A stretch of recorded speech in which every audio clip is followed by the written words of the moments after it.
आखिरी मुलाकात। समर्पण। यह छोटी सी पुस्तक उन सभी के लिए है जो प्रेम को अनोखे और जादुई तरीके से देखते हैं। परिचय। आखिरी मुलाकात कहानी के केंद्र में एक तरफा प्यार है जो एक तरफा स्नेह की गहराई और मन आराधना के खट्टे मीठे स्वर को दर्शाते हैं। जैसे ही नायिका किसी से ये मानते हुए कि वो उसके योग्य नहीं है, चुपचाप प्यार करने की कोशिश करती है, एक सम्मोहक कहानी की शुरुआत होती है। ऐसी दुनिया में जहाँ रिश्ते अक्सर प्यार के वास्तविक अर्थ को अस्पष्ट कर देते हैं, वो दूर से ही उसे संजोने का विकल्प चुनती है। उसे यकीन होता है कि वो उसकी आदर्श साथी नहीं है, हालांकि जब वो अप्रत्याशित रूप से उसकी प्रशंसा करता है तो पारस्परिक भावनाओं को संजोने का साहस करती है।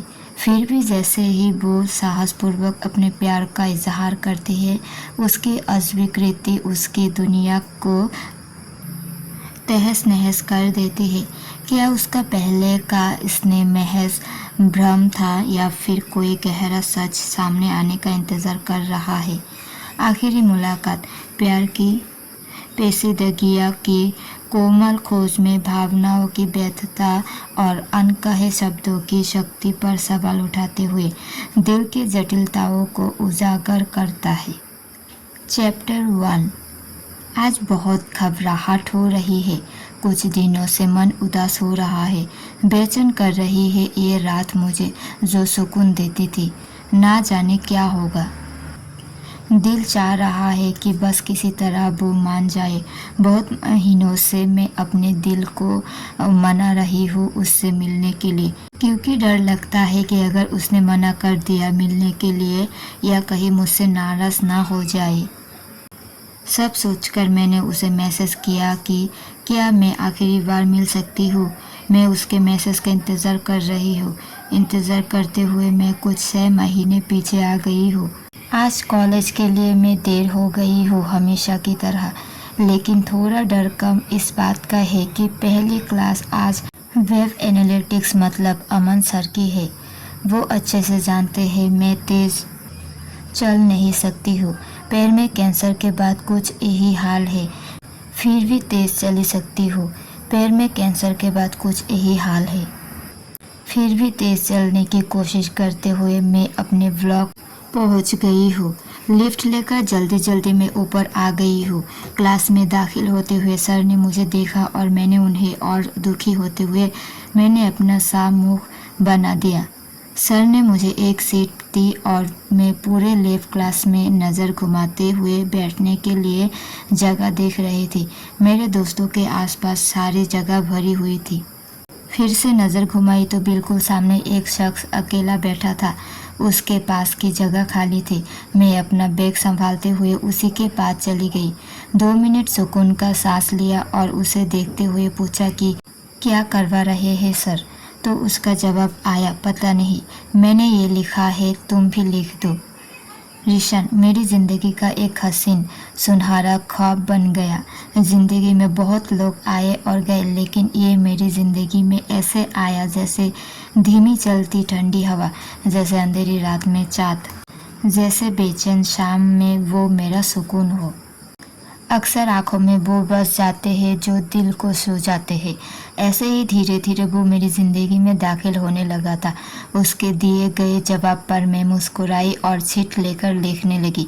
सर के दिए गए सवालों का जवाब सीट में लिखने के बाद मैं चुपचाप बैठकर उसे देखने लगी। पास में बैठा रिशान मुझे जिज्ञासा से भरा हुआ लग रहा था। मैंने उससे पूछा, तुम्हें पहले देखा नहीं? उसने जवाब दिया, हाँ था कहीं। मैंने फिर सवाल किया, कहाँ पर? उसने प्यारी सी शक्ल बनाते हुए कहा, क्यों बताऊँ? हंसते हुए मैंने कहा, अच्छा ठीक है, मत बताओ। मैंने फिर कहा कि वो इन माई ऑन वर्ल्ड में, तो तभी हल्की मुस्कुराहट के साथ उसने कहा, हाँ वही। उस दिन से ही मुझे वो अपना सा लगने लगा। मुझे महसूस होने लगा कि वो बिल्कुल मेरे जैसा है। ये ज़िंदगी ना जाने कैसी कोई अपना होता है तो भी महसूस नहीं होता कि अपना है, तो कभी एक ऐसा शख्स जो पहली मुलाकात में ही अपना सा लगने लगता है। चैप्टर 2। उस दिन कॉलेज में हजारों की भीड़ में वो एक शख्स मेरी आंखों में बस गया। उसके बाद से मैं उसका इंतज़ार करने लगी। यही इंतज़ार ना जाने क्यों ख़त्म नहीं होता। दिन ब दिन बढ़ता ही गया ये इंतज़ार ही बस मेरे हिस्से में आया। और देखो ज़रा, आज भी उसके एक मैसेज का इंतज़ार ही कर रही हूँ। ना जाने कब से इंतज़ार कर रही हूँ उससे मिलने का। इंतज़ार है उससे एक आखिरी मुलाकात का। इंतज़ार है मुझे कि कभी तो वो कहेगा मैं तुम्हारा हूँ और तुम मेरी। इंतज़ार है मुझे वो हमेशा मेरे पास मेरे साथ होगा। प्यार इंसान को सब्र करना सिखा देता है, इंतज़ार करना सिखा देता है। प्यार ऐसी तरफ जगह देता है जो शायद ज़िंदगी बीत जाए फिर भी ख़त्म नहीं होती। रिशान आया तो महसूस होता था कि मेरी सारी बेचैनियाँ समेट कर वो ले गया और दे गया वो सुकून जिसकी मुझे तलाश थी। बहुत दिनों के बाद छत पर आई हूँ। आज आसमान में हजारों तारे हैं, फिर भी आसमान अधूरा है, क्योंकि चाँद अधूरा है, आसमान अधूरा है। दिल पहले से ही टूटा बिखरा हुआ था, फिर किसी तरह समेटा और अब मानो जैसे बिखरा है, टूट कर जैसे जुड़ेगा ही नहीं। जैसे कोई कांच ऐसा टूटा और उसके इतने छोटे टुकड़े की हाथ लगाए तो मिट्टी हाथ आए, पर ना कांच हाथ आए और ना दिल हाथ आए। आंखों में आंसू, दिल में उम्मीद और दर्द लेकर इंतज़ार कर रही हूँ। छत पर बैठे बैठे एक ख्याल आया कि क्यों कुछ लोग साथ से प्यार कर बैठते हैं। अपने इस सवाल का जवाब मैं खुद से ही टटोलने लगी तो महसूस हुआ और जवाब आया कि चाँद टूटा हुआ है, इंसान भी टूटा हुआ है। जैसे चाँद हिम्मत करके मेहनत से खुद जुड़ता है, हजारों दफ़ा टूटा हुआ इंसान भी खुद को ऐसे ही जोड़ता है और चाँद की तरह अंधेरी रात में चमकता है। चाँद की तरह अंदर से टूटे हुए लोग और बाहर से चमकते लोग हर किसी को खूबसूरत लगते हैं। बिखरे वो टूटे लोग ही बिखरी टूटी चीज़ों की तरफ झुकाव महसूस करते हैं। इसी तरह मैं चाँद की दीवानी हूँ और मेरे जैसे कोई लोग जो चाँद को अपने गम का साथी मानते हैं। एक चाँद है जो बार बार टूटकर बिखरने के बाद भी फिर से जुड़ने की ताकत और एहसास रखता है। वो कभी अपनों का ना ही साथ छोड़ता ना ही हाथ छोड़ता। मुझे लगता है चाँद हमें खुद से प्यार करना सिखाता है, क्योंकि अपने आप को समझने और अपने घावों को भरने के लिए वो छुप भी जाता है। ये ज़रूरी है ज़िंदगी के लिए। चैप्टर 3। रिशान से मेरी मुलाकात होने लगी। किस्मत से वो मेरे ही सेक्शन में था। अब रोज़ ही चोर नज़रों से उसे देखना हो जाता था। मेरे बढ़ते एहसास मुझसे ही लड़ने लगते। कभी दिल कहता कि ये बस आकर्षण है जो आज इस पर है तो कल किसी और पर होगी। कभी दिल उसे किसी और के साथ देखकर उदास हो जाता, तो कभी लगता है कि ये इंसान हर किसी के जैसा नहीं है। उसे पढ़ने और बहुत करीब से पढ़ने की इच्छा होती। कभी मुझे एहसास होता कि मुझे इस प्यार के चक्कर में नहीं पड़ना। कैंसर के इलाज के दौरान जा चुकी मेरी बाहरी सुंदरता ने मेरी अंदर की सुंदरता को मरने नहीं दिया, लेकिन फिर भी एक चुभन भरा एहसास जरूर दे गई कि अब मुझ में वो बात नहीं जो शायद थी, क्योंकि लोगों के लिए बाहरी सुंदरता ही मायने रखती है। इसीलिए रिशान को देख के कभी कभी लगता था कि नहीं, इसका मेरा कुछ नहीं हो सकता। बस जब जब उसे देखती पहला ख्याल आता कि कितने हजारों दफ़ा ये शख्स बिखर कर फिर सादगी से जुड़ा है। कॉलेज में उसके हजारों दोस्त थे। मेघा उसके सबसे करीबी दोस्त थी। वो दोनों हमेशा साथ रहते थे। उनको हमेशा साथ में देखना कभी मुझे अच्छा लगता तो कभी खटकाता था। अच्छा उसे खुश देखकर लगता था और मेघा का उसके बहुत करीब रहना मुझे खटकाता था। हम सबको लगता था कि उनके बीच कुछ है। ये एहसास मेरे अंदर कुछ तोड़ देता था। मैंने खुद के अंदर बहुत खोजने की कोशिश की। कहीं ये बस आकर्षण तो नहीं, क्या यही प्यार है? मुझे प्यार से यही समझ आता है कि जब आप किसी के साथ पर्याप्त महसूस कर रहे हो, आपको जिससे प्यार हुआ है, आप नहीं जानते कि उनके साथ क्या हुआ है। बस उनको देखने से, उनकी आंखों में झांकने से आपको उनका दर्द महसूस होता है और उनके बारे में सोचते हुए आपको आंसू आ जाए। उनको दर्द में जीता देखकर आपका दिल टूटकर बिखर जाए तो वो इश्क है जो मुझे रिशान से हुआ। चैप्टर 4। इंतज़ार करते हुए छत से नीचे अपने कमरे में आ गई। अभी भी उसका कोई मैसेज नहीं आया है। जब से उससे प्यार हुआ है, मैं तभी जान गई थी कि ये सफ़र बहुत लंबा होने वाला है और इस सफ़र में बस मैं अकेली हूँ। हर पल बस उसका ख्याल रहता है। मुझे बस लगता है कि कभी तो आए, पुकारे मुझे और कहे कि बस बहुत हुआ इंतज़ार करते हुए यादों के उस सफ़र पर मैं फिर चली गई। हम बहुत कम मिलते थे, लेकिन उसे रोज़ देखने की तमन्ना मेरे दिल को हमेशा होती थी। कभी उसे दूर से देखती थी तो कभी 2 पल की मुलाकात हो ही जाती थी। अभी शुरुआत थी तो उसका नाम भी नहीं जानती थी।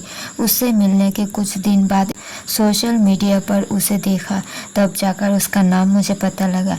जितना प्यारा वो, उतना ही प्यारा उसका नाम। उसके सोशल मीडिया पर लिखी 2 पंक्तियों ने मेरा मन मोह लिया। लिखा था कि न सम्मान का मोह, न अपमान का भय, और दूसरी थी वो जवानी ही क्या जिसकी कोई कहानी ना हो। कॉलेज का 3rd सेमेस्टर के इम्तिहान आने वाले थे। उन आखिरी दिनों में किसी न किसी काम के चक्कर में हम सब स्टाफ रूम के चक्कर काटते रहते थे। एक दिन हम सब, मैं, रिशन और बाकी दोस्त स्टाफ रूम में मौजूद थे। सब लोग अपने कामों में व्यस्त थे। मैं, रिशन और मेघा वहाँ पर रखी कुर्सी पर बैठे थे। साथ में बातों की गुफ्तगू थी। किन्हीं किन्हीं बातों पर दोनों हंसते तो मैं साथ देते हुए मुस्कुरा देती।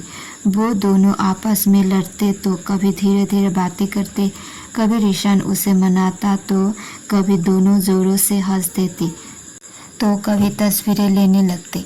पास में बैठी मैं, मुझे थोड़ी झुंझलाहट महसूस हो रही थी। मुझे झुंझलाता देख उन्होंने मुझे भी तस्वीरों के लिए बुलाया। कुर्सी पर बैठे रिशन ने उठकर उस कुर्सी पर मुझे बैठा दिया।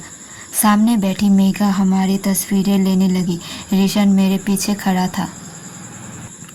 अचानक से उसने मुझे उस कुर्सी पर घुमा दिया। उसकी ये शरारत देखकर मुझे हंसी आ गई। मुझे देखकर वो भी हंसने लगा। मेघा ने हमारी वीडियो बना दी। रिशन का मेरे साथ यूँ हंसना और बातें करना मेघा के बदलते भाव कुछ तो कह रहे थे, पर वो एक गलतफहमी भी हो सकती है क्योंकि अक्सर भाव बहुत कुछ कहते भी हैं और नहीं भी। मेरा रिशन के साथ ये एक छोटा सा लम्हा मुझे ढेरों खुशियाँ दे गया। मेरी सारी बातों और एहसास से बेखबर वो मुझे अनजाने में ऐसे छोटे छोटे यादों के पल दे जाता था। चैप्टर 5। प्यार में पड़े हुए इंसान के लिए छोटे छोटे लम्हे बहुत होते हैं। ज़्यादा चाहने की इच्छा उसे लालची बना देती है। मेरे लिए बहुत था जब वो मुझे हंसकर सिर्फ हाय निशा कह देता था। आते जाते ही सही कॉलेज में 2 पल की मुलाकात हो जाती थी। जैसे जैसे समय बीत रहा था तो याद आता कि बस कुछ ही वक्त और फिर हम सब इस कॉलेज से चले जाएंगे। मैं बहुत डर जाती थी कि कॉलेज के बाद तो मैं रिशन को कभी देख नहीं पाऊंगी। इतनी अच्छी किस्मत नहीं मेरी कि हर पल वो मेरी आंखों के सामने रहे। दूर तो जाना ही था एक ना एक दिन। बस सोचती थी कि बिना उसे बताए कि मैं उसके लिए क्या महसूस करती हूँ, मैं उसे कितना चाहती हूँ। उससे बिना कुछ कहे उसे एक बार गले से लगाए अगर चले जाऊंगी तो ज़िंदगी भर मलल रहेगा। उम्मीद तो कुछ नहीं थी मुझे उससे, लेकिन फिर भी दिल में आस लिए बैठी रहती थी। इन सब बातों को परे रख कर फिर ख्याल आता कि अभी तो है वो आंखों के सामने, दूर से ही सही देख तो सकती हूँ उसे। मैं हमेशा यही सोचती थी कि कहीं से कोई जादू हो जाए, उसे पता लगे मेरी तरफ मेरे दर्द का। मैंने कभी नहीं सोचा कि मैं जाकर उसे बताऊं कि मेरे दिल में क्या है। डर लगता था कि अगर उसे पता लग गया तो वो दूर हो जाएगा, वो पल भर की मुलाकात भी ख़त्म हो जाएगी। ये सोचकर मेरा दिल काँप जाता था। उसके मुझे अस्वीकारने का डर नहीं था। मैं उसे अच्छे से तो नहीं जानती थी, पर इतना ज़रूर जानती थी कि उसकी पसंद मैं नहीं हूँ और ना कभी होंगी। मैं जैसे भी देखती थी खुद को अपना लिया था। मैंने खुद को पसंद करती थी। प्यार का कोई नियम नहीं होता, पर मुझे लगता है कि प्यार का पहला नियम यही है, पहले खुद से हर पल में प्यार करो। अगर हम खुद को हर पल में अपनाने और प्यार करने की ताकत रखते हैं तो हम जिसे प्यार करते हैं उसे हर हाल में, चाहे दुख या सुख, हर पल अपनाने की ताकत रखते हैं। इसी तरह मैं रिशान को ना जानते हुए भी हर हाल में मैं अपना चुकी थी। उसका एक एहसास मेरे लिए बहुत था। उसे पाने से ज़्यादा मुझे उसे अपनाने, उसे खुश देखने, उसके टूट के बिखरने के बाद फिर से जुड़ने में बहुत खुशी मिलती थी। मैं जानती थी मुझे उससे प्यार करके कभी कुछ नहीं मिलेगा। अगर उसे पता भी लग जाए कि मैं उससे बेपनाह मोहब्बत करती हूँ, तब भी वो कुछ नहीं दे सकेगा मुझे। मैंने रिशान से प्यार किया बिना कुछ पाने या मिलने की उम्मीद से। मेरा निस्वार्थ प्यार है उससे, आज भी है और हमेशा रहेगा।